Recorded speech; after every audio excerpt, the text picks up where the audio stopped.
a text most closely approximating the original and higher criticism, which attempts to establish the authorship, date, and the place of composition or compilation of the text, that this practice become a commonplace within the area of Tibetan studies, particularly those working with Buddhist texts. In this, as in many other regards, there is much to be learned from the knowledge and experiences of scholars from the fields of classical studies, biblical studies, and classical Indian studies, and there is a long way to go. Attempting to elaborate the question of what, how, and why related to the critical edition would take me far beyond my competence and scope. Nonetheless, I think it will be expected of me to say a few words on it. First, what is a critical edition? We have heard a few words from the Venerable One. What is a critical edition?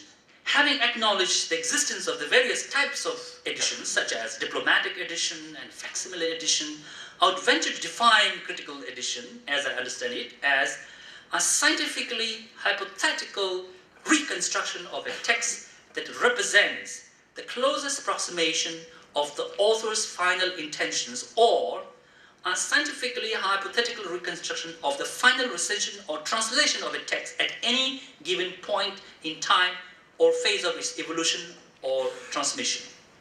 Such an edition can be called critical because in preparing it, no other principle or policy or approach can mechanically substitute the employment of the editor's critical sense of judgment.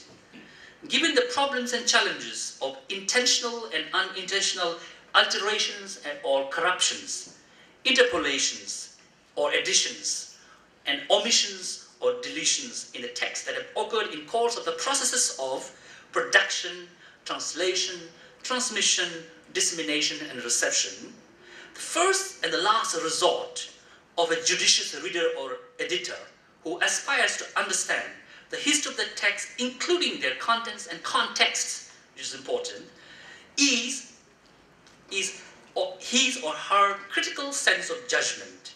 Even the most carefully prepared critical edition can be at best a mere hypothesis, and there is no such thing as definitive critical edition.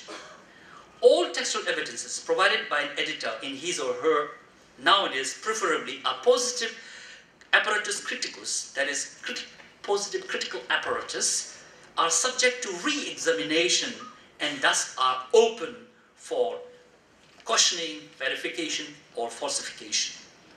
In this context, I would like to quote my distinguished colleague, Harunaga Isaacson, whose reflection on critical edition seems to be beneficial to all of us who engage in Buddhist textual scholarship. He states, I quote,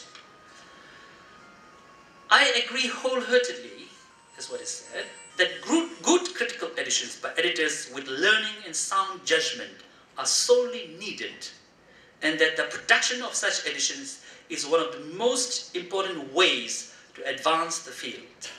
It should always be remembered, however, that a critical edition is properly considered a hypothesis about some particular state of a text, not necessarily, as is often assumed, its original form, though there is no doubt the most usual one. This does not mean that it is not scientific or ahistorical. On the contrary, the forming and the refining of hypothesis is arguably the most important task of science and scholarship, be it in the natural sciences or in the humanities, including history and philology. But a definitive critical edition, popular though that phrase seemed to be, is almost a contradiction in terms. The production of even an excellent critical edition by the most learned and discriminating of scholars cannot mean that other scholars and students of a text will cease to consider the primary evidence of the manuscript themselves to test critically the editor's hypothesis and to form their own conclusions and hypotheses. It is, of course, a fundamental task of the editor to provide information concerning the evidence on which the hypothesis is based, or at least to report in the critical apparatus the principal documentary evidence that does not directly support it, that is, variant manuscript readings.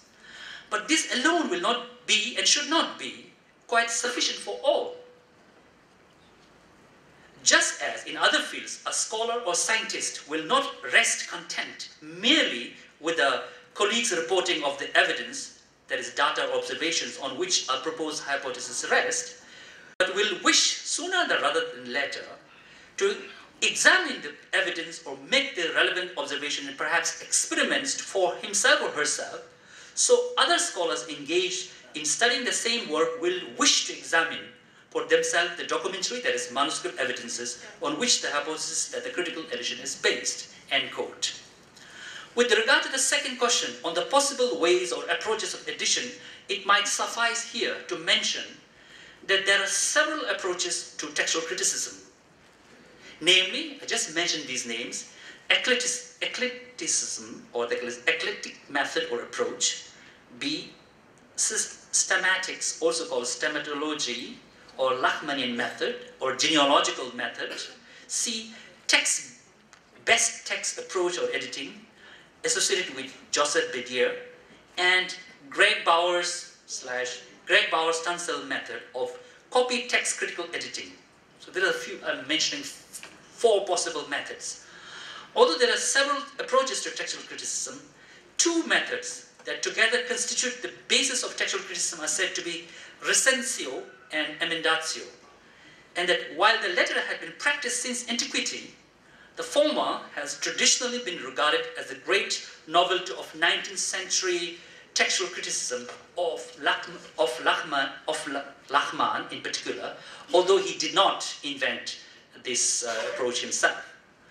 A discussion of the definitions and the strengths and weaknesses, pros and cons of each of these methods will have to be relinquished here. The suggestion by some Indologists, such as Michael Witzel, that the critical edition must or should be one with a stemma has been found objectionable by other Sanskritists such as Harunaga Isaacson, who states, whether or not a stemma, which is after all only a representation of a hypothesis about the relationship of the manuscript and sometimes other sources, can be plausibly constructed, does not determine whether an edition can with justice be deemed critical. Furthermore, the so-called stematic method or Lachmanian method is far more problematic, both in theory and in application, and less unanimously agreed on than it is often realized. End quote. Other scholars of Buddhist studies, such as Jeffrey Schoening in his Shalistamba Sutra studies, have implied that the critical edition is not scientific and is ahistorical, and vehemently rejected critical edition in favor of diplomatic editions. With regard to this, too, we cannot agree less with Isaacson, who states, I quote, Schoening's surprisingly vehement rejection of critical edition in favor of diplomatic edition reflects a kind of lack of confidence, emulation being regarded with suspicion, although, in fact, it is often necessary just as much in reading ancient texts as it is in reading contemporary texts from our own culture, in which everyone routinely amends on the basis of familiarity with language and subject matter. When you're reading a newspaper, we automatically do that. It shows a rather limited familiarity with textual criticism and the extensive literature on this theory and methods, and a narrow conception of science scholarship in which no place seems to be left for hypothesis. End quote. While not denying the usefulness of stemma or even of a diplomatic edition, we're not saying they are completely not necessary, neither of the two would render critical edition redundant. Which editorial principle then should one then follow? I personally find the fundamental editorial principle or guideline formulated by I.S. Srinivasan, a Sanskritist once at our University of Hamburg, that was reported by Dominique Goudal, another Sanskritist, very beneficial. That is, the most important point of departure for a critical edition is that an editor would be invariably confronted with a text that has been contaminated, intentionally or unintentionally. In either case, according to Srinivasan, I quote, "The reading which is regarded as primary is that from which others might have genetically derived," or the editor should attempt, quote, "to find a reading which best explains how the other readings may have arisen." With this, we come to the third question. Why should one produce a critical edition of a text?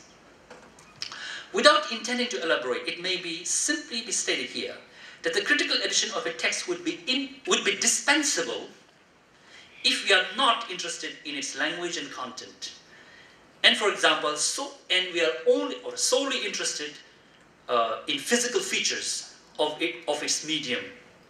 If we, however, wish to make sense of the language and the content and attempt to read it carefully and critically, we would inevitably and invariably realize that we have no choice, we have no alternative to critically editing it.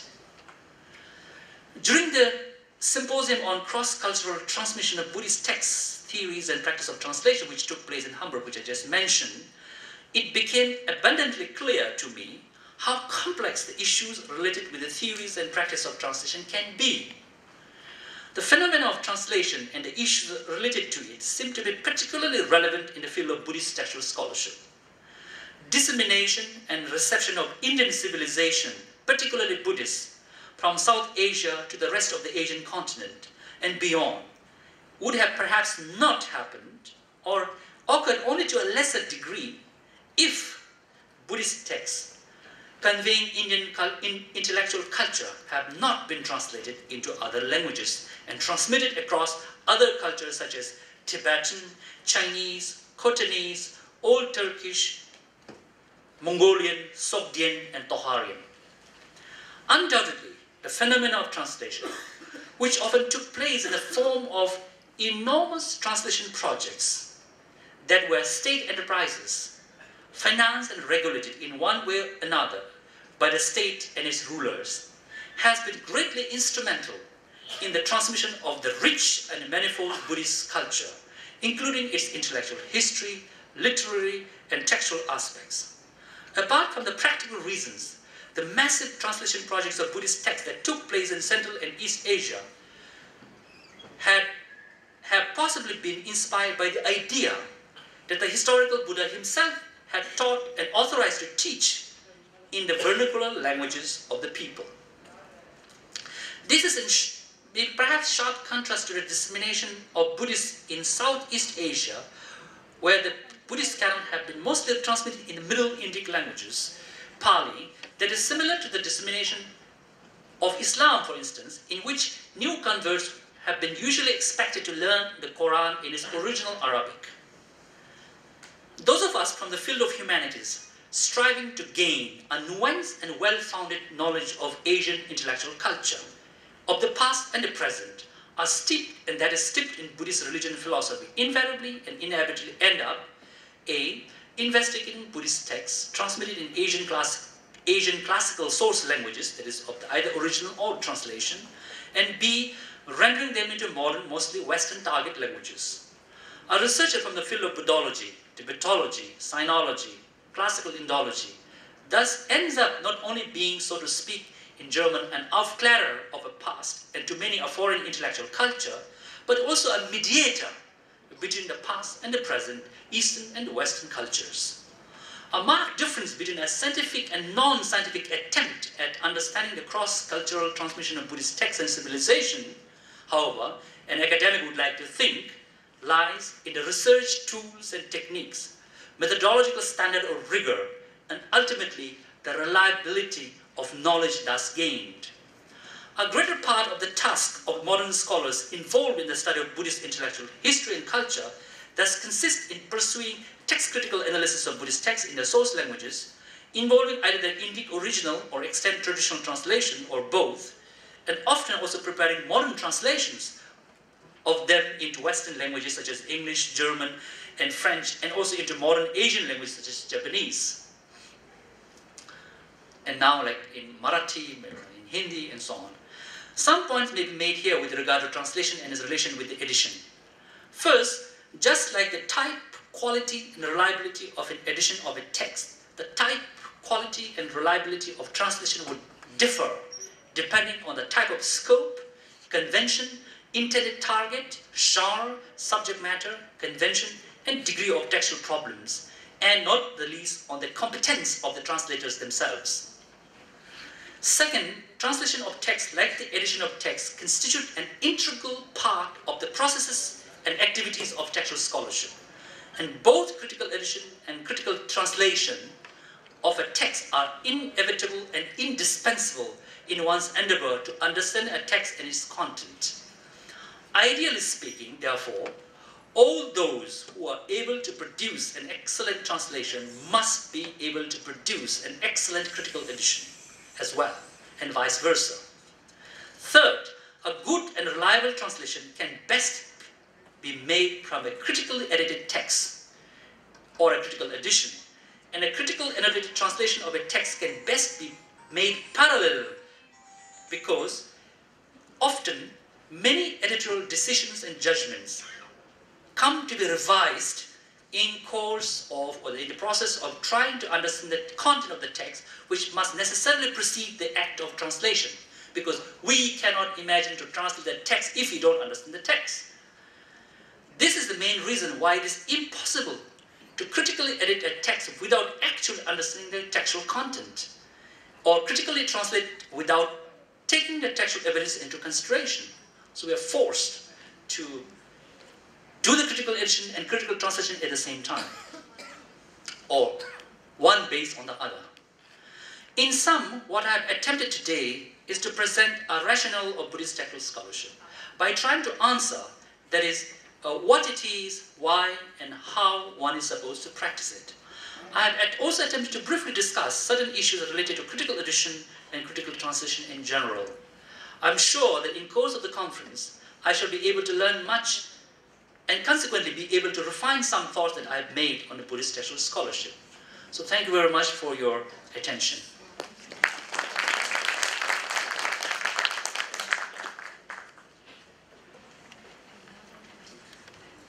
Thank you very much, Professor Dorji Wangchuk, for your keynote address. It was very illuminating.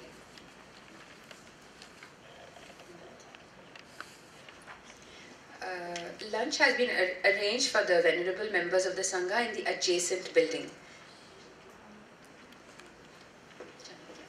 In case any venerable members of the Sangha need to eat before noon, please feel free. Lunch is arranged and our volunteers will escort you.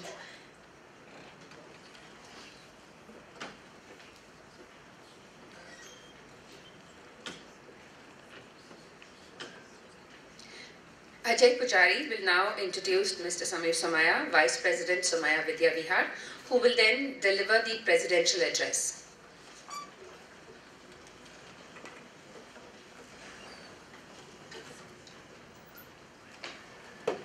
It's my honor to introduce Mr. Samir Somaya ji. Mr. Samir Somaya is the Vice President of Somaya Vidya Vihar and Chairman of the Somaya Trust, which support initiatives in education, healthcare and rural development.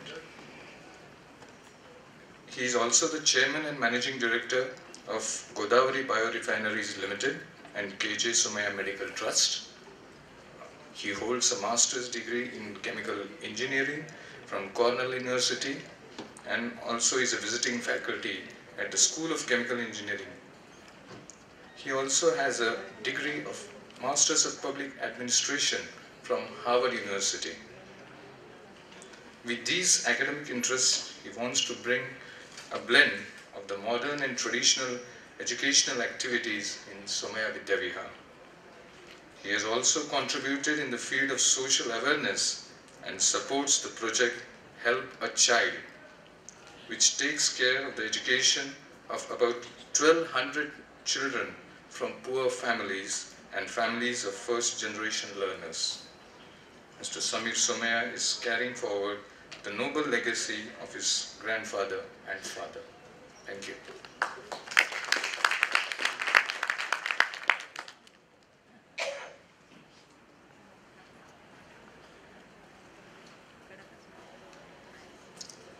Shri Shubhada Joshi, Mr. Ranganathan, Shri Vijay Kumar Jain, Professor Wangchuk, sorry, Shri Ravindra Pantji, Dr. Mr. Shankar Narayan, friends. I don't want to keep you away from lunch either, and